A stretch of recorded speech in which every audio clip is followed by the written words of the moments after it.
खबर है कि यूपी में सीट बंटवारे का फॉर्मूला पार्टी ने फाइनल कर दिया है। फॉर्मूले के मुताबिक 80 में से 74 सीटों पर बीजेपी अपने उम्मीदवार उतारेगी, वहीं सहयोगियों के लिए 6 सीट छोड़ी गई है। बीजेपी की ओर से नाम फाइनल, सहयोगियों के लिए सीट फाइनल। 74 सीट पर बीजेपी दावेदार, 6 सीट पर सहयोगी उम्मीदवार।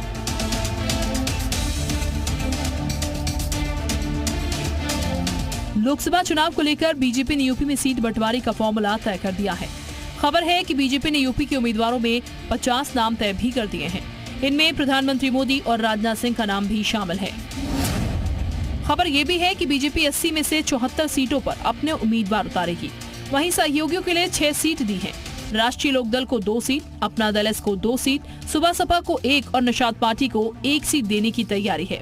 उत्तर प्रदेश में लोकसभा सीटों को लेकर के जहां तक एनडीए के साथियों के साथ सीट बंटवारे का विषय है, भारतीय जनता पार्टी का केंद्रीय नेतृत्व एनडीए के सहयोगी दलों के साथ इस पे चर्चा कर और जो सम्मानजनक सहमति बनती है वो सीटें एनडीए के साथियों को पार्टी का नेतृत्व देता है। ये भारतीय जनता पार्टी का अंदरूनी मामला है, इसमें हमारा अभी कोई लेना देना नहीं है। राष्ट्रीय लोकदल ने अभी ऑफिशियल तौर पे एनडीए के साथ जाने की घोषणा नहीं की है। एक बार हम एनडीए के साथ जाने की घोषणा कर देंगे तो हम आपको सीटों के बारे में भी जानकारी देंगे।